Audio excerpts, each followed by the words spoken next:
NIM 1524059. Perkenalkan, saya Dimas Prabowo dengan NIM 1524061. Izinkan kami untuk menjelaskan materi mikrosfer. Disimak ya teman-teman. Cekidot. Mikrosfer dalam komposit polimer. Apa sih mikrosfer itu? Nah, yang pertama saya akan membahas sedikit definisi singkat tentang komposit polimer agar teman-teman bisa paham dan dapat membayangkan. Komposit polimer merupakan material hasil penggabungan matriks polimer dengan bahan pengisi atau filler yang bertujuan meningkatkan sifat mekanik, termal, maupun listrik tanpa mengubah keunggulan dasar polimer seperti ringan dan mudah diproses. Salah satu jenis filler yang banyak dikembangkan adalah mikrosfer. Sudah tahukah teman-teman apa itu mikrosfer? Mikrosfer adalah partikel bulat berukuran 1-1000 mikrometer yang memiliki struktur berongga atau padat. Pada tipe hologlas mikrosfer ini, dinding partikel terbuat dari silika atau boraksila tipis yang membungkus rongga udara di dalamnya.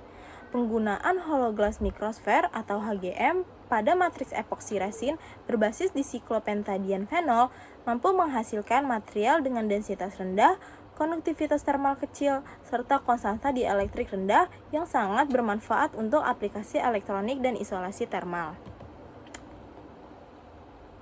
Selanjutnya, struktur ini tuh dapat menjadikan HGM yang pertama ringan. Kenapa HGM ini bisa menjadi ringan? Karena memiliki struktur berongga berisi udara dan dinding kaca tipis sehingga menurunkan densitas komposit tanpa mengurangi kekuatannya. Yang kedua, isolatif. Rongga udara di dalam HGM menghambat perpindahan panas dan listrik sehingga membuat konduktivitas termal rendah menjadi 0,1872 watt per meter Kelvin dan konstanta dielektrik kecil 2,39. Yang ketiga, dapat stabil secara termal. Dinding kaca silika pada HGM tahan suhu tinggi dan meningkatkan suhu degradasi komposit sehingga membuat material itu lebih stabil terhadap panas. Nah, mikrosfer ini umumnya diproduksi melalui 3 proses. Yang pertama, spray drying. Spray drying adalah dapat digunakan untuk membuat mikrosfer dari larutan atau suspensi. Tetesan diatomisasi ke udara, lalu pelarut itu akan menguap cepat dan menjadikan partikel kering itu terbentuk. Dan kelebihannya itu waktu paparan panas yang sangat singkat sehingga cocok untuk bahan yang sensitif terhadap panas. Yang kedua ada sol gel. Sol gel ini membuat mikrosfer kaca silika atau silika glass mikrosfer melalui proses sol gel, membentuk sol atau larutan prekursor, kemudian gelasi dan pengeringan. Dan kemudian itu terdapat pemanasan atau densifikasi. Nah, ukuran bolanya ini dikontrol melalui laju feed prekursor dan generator droplet. Dan yang ketiga, blow expansion. Pada suhu tinggi ini, mikrosfer dengan inti agen pengembang atau blowing agent seperti hidrokarbon dan sel polimer akan mengembang saat suhu pemanasan mencapai titik di mana blowing agent itu menguap atau berubah fasa. Nah, parameter seperti titik didih agen, struktur sel, dan cross-linker itu dapat mempengaruhi ekspansi. Selanjutnya ada mikrosfer sebagai filler dalam komposit polimer. Nah, dalam rekayasa material, filler itu berfungsi sebagai penambah atau memodifikasi sifat material dasar. Filler ini dapat bersifat yang pertama reinforcing filler. Reinforcing filler adalah itu dia sebagai memperkuat, contohnya misalnya serat kaca dan serat karbon. Yang kedua ada extending filler, yaitu untuk menambah volume dan mengurangi biaya, misalnya ada talc dan kaolin. Yang ketiga ada functional filler, yaitu fungsinya memberikan fungsi khusus seperti ringan, isolasi listrik, atau konduktivitas yang rendah. Mikrosfer itu tergolong ke dalam fungsional lightweight filler karena tujuannya bukan hanya menambah volume, tetapi juga memberi fungsi pengurangan densitas dan peningkatan sifat isolatifnya. Nah, mikrosfer kaca berongga atau HGM ini dimodifikasi dengan agen pengikat silan atau KH 550 agar dapat berikatan lebih baik dengan gugus epoksi pada matriks polimer. Kombinasi ini itu dapat menciptakan antarmuka yang kuat antara filler dan matriks sehingga komposit menjadi lebih kaku namun tetap ringan. Selanjutnya kita akan masuk ke sifat-sifat mikrosfer dalam komposit polimer. Yang pertama, sifatnya itu ada 5. Yang pertama itu konduktivitas termal. Pengaruh penambahan mikrosfer pada HGM ini menurun hingga 0,1872 watt per meter Kelvin pada 10 watt persen hollow glass mikrosfer. Nah, mekanismenya ini udara dalam mikrosfer itu berperan sebagai isolator panas, kemudian memutus jalur konduksinya. Yang kedua ada konstanta dielektrik. Pengaruh penambahan mikrosfernya itu turun menjadi 2,39 atau 10 MHz dengan mekanisme rongga udaranya itu menurun polarisabilitas efektif material. Yang ketiga itu koefisien ekspansi termal atau CTE. Pengaruh penambahan mikrosfernya itu dia menurun dari 75 ppm Kelvin menjadi 64 ppm Kelvin. Dengan mekanisme HGM-nya ini membatasi pergerakan rantai polimer saat pemanasan. Yang keempat ada modulus elastisitas. Pengaruh penambahannya ini dia naik sekitar kurang lebih 20% dibandingkan dengan resin murni. Mekanismenya ini filler itu berperan sebagai titik penahan deformasi dan juga dia meningkatkan kekakuan.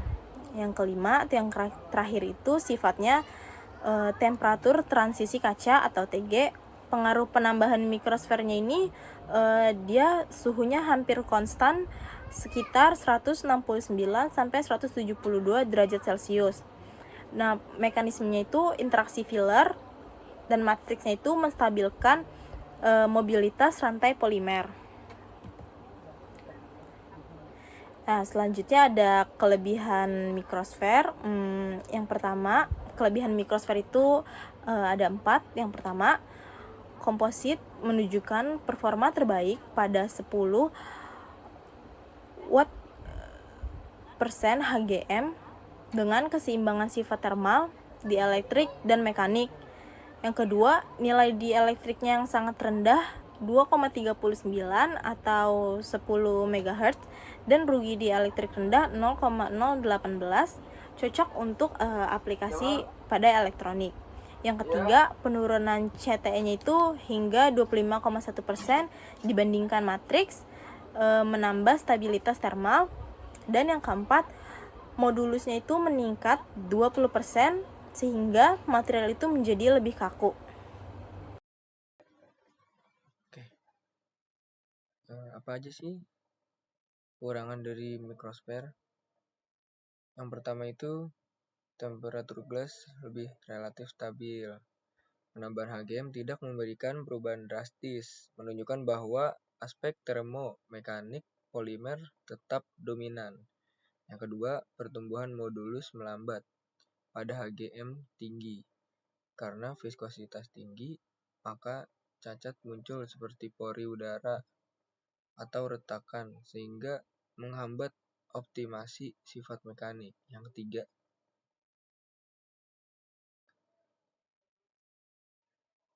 penelitian menyebut perlu menyelidiki efek pendinginan, cooling cycle, siklus suhu, dan performa jangka panjang. Nah, selanjutnya, ada apa aja sih aplikasi yang pada mikrosfer?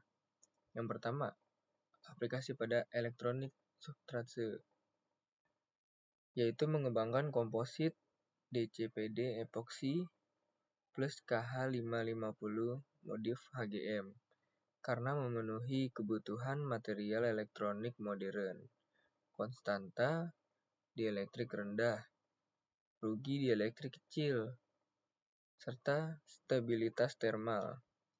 Yang kedua, ada pengaplikasian di insulasi termal dan coating termal ringan. Rongga udara di dalam HGM mengurangi jalur konduksi panas sehingga menurunkan konduktivitas termal material komposit. Liu et al. Melaporkan penurunan konduktivitas hingga 0,1872 W kali M pangkat min 1 K min 1 pada 10 Wt% HGM. Ini membuat HGM fillet epoxy cocok sebagai lapisan insulasi ringan pada elektronik atau panel. Yang ketiga, ada pengaplikasian pada material ringan struktural untuk otomotif dan aerospace.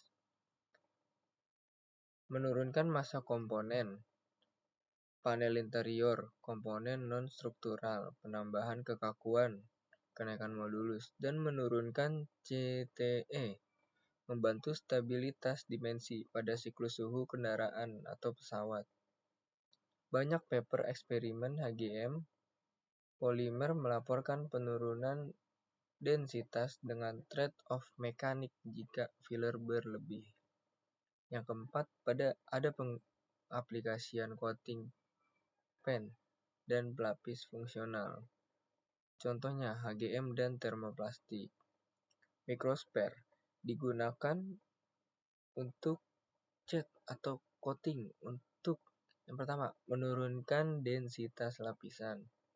Yang kedua, memberikan efek insulasi atau tekstur. Yang ketiga, sebagai flowing agent. Mengembang ketika dipanaskan, sehingga mengurangi densitas dan menambah daya isolasi. Nah, yang kelima, ada pengaplikasian di proses manufaktur. Khusus rotational molding, extrusion, 3D printing feeder. HGM dapat digunakan sebagai filler dalam termoplastik untuk rotational molding atau ekstruksi, memberikan pengisian volume tanpa menambah berat signifikan. Selanjutnya, yang keenam, aplikasi energi dan oil dan gas, drilling, insulation, downhole. HGM digunakan untuk menambah buoyancy dan isolasi pada aplikasi bawah laut, deepwater synthetic foam, dan juga dalam beberapa strategi penghematan energi di beberapa industri. Nah, jadi apa aja sih produk microsphere yang ada di pasaran? Nah, ini ada beberapa nih produk microsphere komersial yang digunakan di industri, antara lain glass bubble, microsphere kaca berongga dengan variasi densitas dan kekuatan tekan. Yang kedua, ada Potter Q-Cell microsphere. Banyak digunakan untuk resin epoksi dan pelapis ringan. Yang ketiga, ada expansile microsphere. Microsphere termoplastik yang mengembang saat dipanaskan. Sering digunakan pada cat atau busa polimer. Nah, jadi kesimpulannya itu microsphere khususnya hollow glass microsphere HGM merupakan filler fungsional yang sangat efektif dalam sistem komposit polimer. Menambah HGM pada resin epoksi terbukti. Yang pertama, menurunkan konduktivitas termal dan konstanta dielektrik. Yang kedua, meningkatkan modulus elastisitas.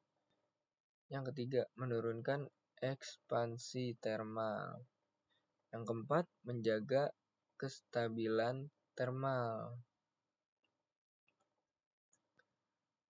Nah, jadi dengan kemampuannya untuk menghasilkan material ringan dan isolatif, mikrosfer berpotensi besar digunakan pada industri elektronik, kedirgantaraan, otomotif, dan pelapis polimer canggih.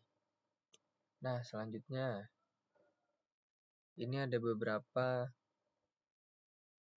sumber-sumber utama dan sumber-sumber pendukung yang kami pakai untuk membuat PowerPoint ini. Jadi, terima kasih. Nah, sekarang teman-teman udah tahu kan apa itu mikrosfer dan apa itu fungsinya mikrosfer dalam komposit polimer. Kalau teman-teman ada yang ingin ditanyakan, bisa ditanyakan di dalam kolom komentar. Dan jangan lupa like dan Di subscribe, jangan lupa di share juga ke kawan-kawannya untuk di like. Oke, terima kasih terima semuanya. kasih guys. Dadah.